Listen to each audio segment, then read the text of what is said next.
وزیر اعظم کی معاون خصوصی برائے اطلاعات و نشریات ڈاکٹر فردوس عاشق اخوان اور attorney general of Pakistan Anwar Mansoor Khan press conference کر رہے ہیں۔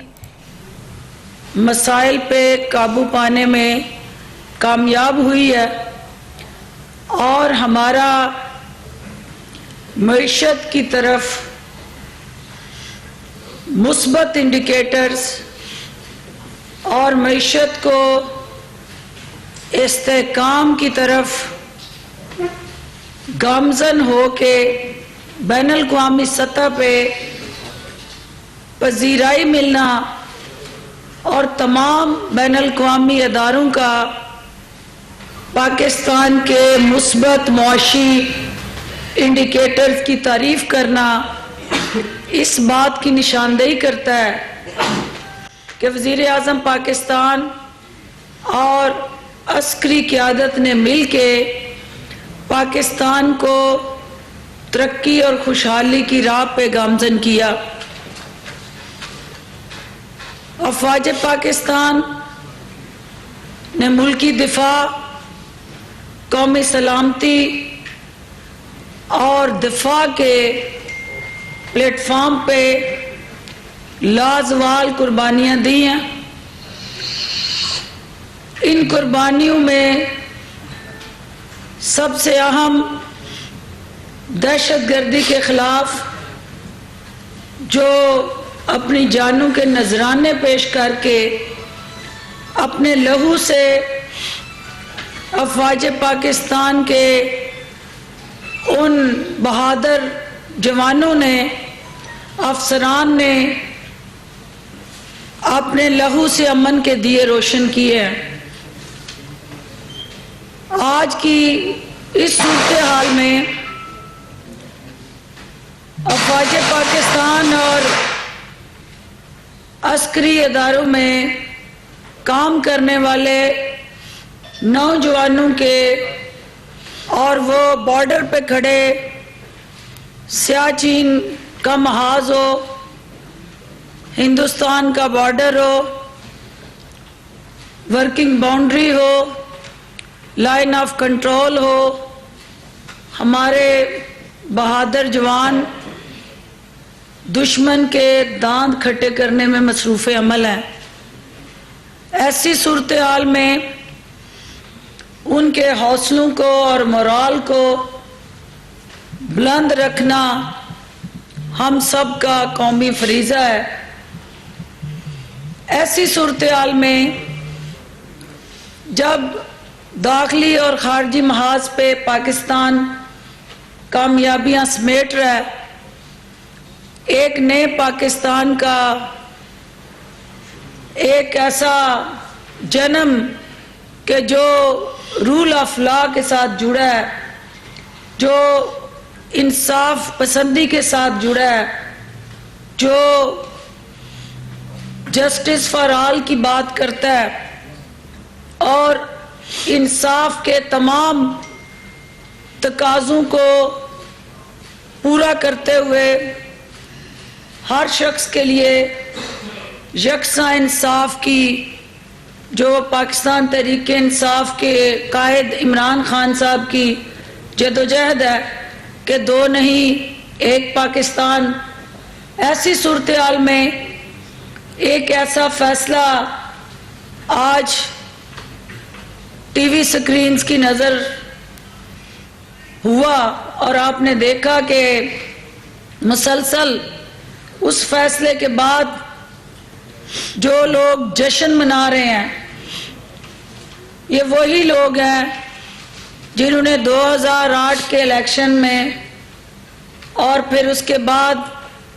2013 کی اسمبلی میں اسی پرویز مشرف سے حلف لیا تھا، اور آج وہ جماعتیں اپنے سیاسی تسکین کے لیے جس انداز سے اس فیصلے کو انٹرپریٹ کر رہی ہیں، ان کا بیانیہ قومی بیانیے سے کسی طرح بھی میچ نہیں کرتا، اور یہ تاثر دیا جا رہا ہے کہ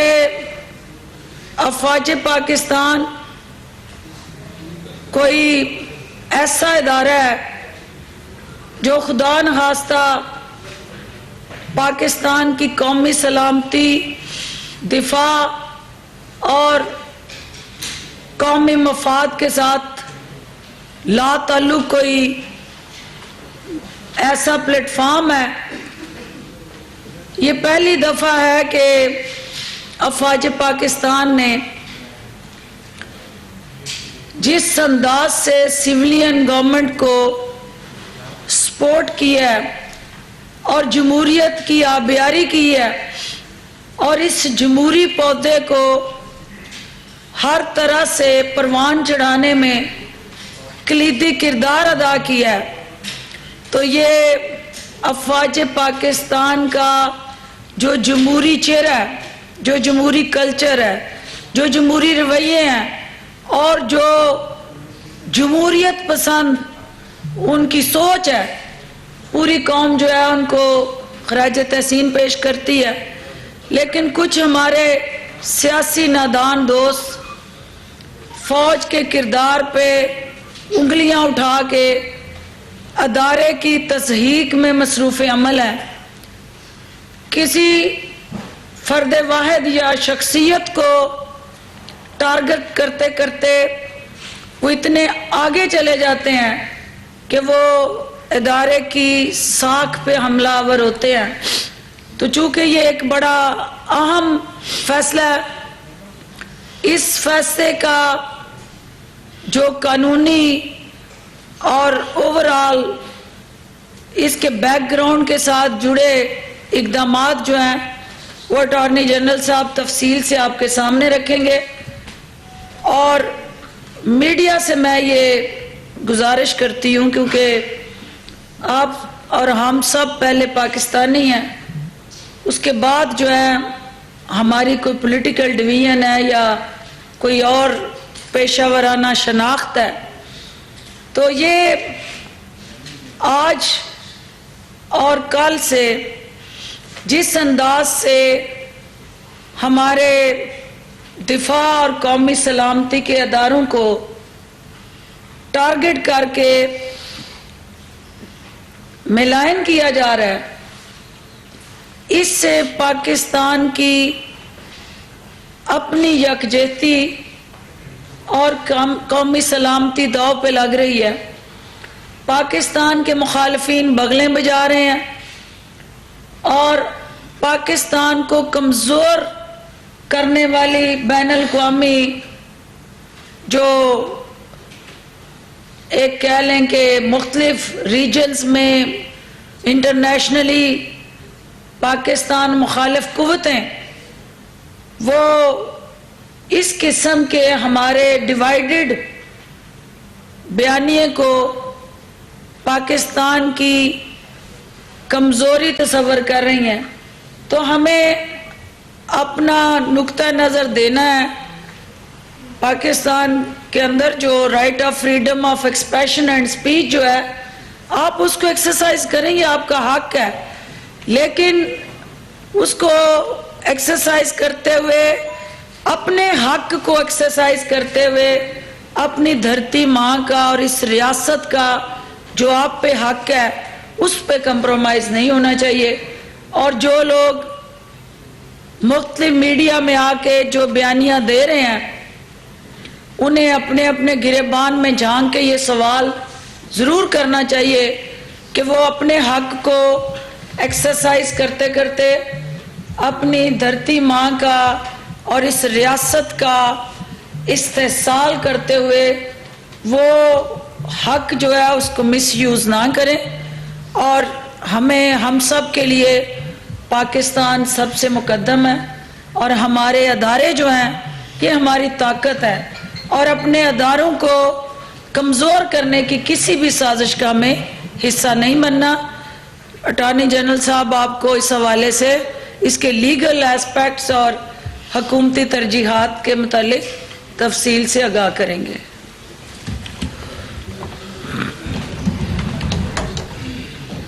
جی بسم اللہ الرحمن الرحیم. السلام علیکم صاحب. بہت شکریہ. آج ایک فیصلہ سنایا گیا جس میں غیر حاضر جنرل پرویز مشرف کو ڈیتھ پینلٹی دی گئی. میں اس وقت کسی انڈیویجول کو کے فیور میں بات نہیں کر رہا ہوں. میں کسی کو سپورٹ نہیں کر رہا ہوں. میں صرف لیگل ایسپیکٹس جو اس کے ہیں میں اس پہ کچھ عرض کروں گا. آپ کو یہ پتہ ہے کہ جب یہ کیس شروع ہوا تو یہ ایک سپریم کورٹ کے ڈائریکشنز تھے جس کے بیسس کے اوپر یہ اقدام جس کو ہم آرٹیکل 6 کے ٹریزن کا کہتے ہیں یا ہائی ٹریزن کہتے ہیں وہ شروع کیا گیا. اس کے بعد ایک اسپیشل کورٹ تشکیل دی گئی اور اس اسپیشل کورٹ میں ایک کمپلیننٹ نے جو انٹیریئر سیکرٹری تھے انہوں نے ایک کمپلینٹ فائل کی اور وہ کمپلینٹ یہ تھی کہ پرویز مشرف صاحب نے کانسٹیٹیوشن کو وائلیٹ کیا ہے اور اس وائلیشن جو ہے وہ آرٹیکل 6 کے زمرے میں آتی ہے اور چونکہ آرٹیکل 6 کے زمرے میں آتی ہے اس لیے ان کے خلاف ہائی ٹریزن کا مقدمہ بنایا جائے. اس میں آپ لوگوں کو سب کو یہ بھی پتہ ہوگا کہ پرویز مشرف صاحب نے یہاں پر موجود رہتے ہوئے چارج بھی اپنے اوپر سنا اور اس سے پہلے کچھ درخواستیں بھی دیں جس میں کہ یہ کہا گیا تھا کہ مختلف لوگ جو اس میں شامل تھے اس فیصلے کے اندر ان کو بھی اس کا پارٹی بنایا جائے اس کے اندر. یہیں پر نہیں بلکہ اس کے بعد مختلف درخواستیں بھی فائل ہوئیں جس کے اندر یہ کہا گیا کہ جو کمپلیننٹ ہے وہ اس کے پاس اتھارٹی ہی نہیں ہے کہ کمپلینٹ فائل کرے اس لیے کہ وہ کمپلیننٹ جو ہے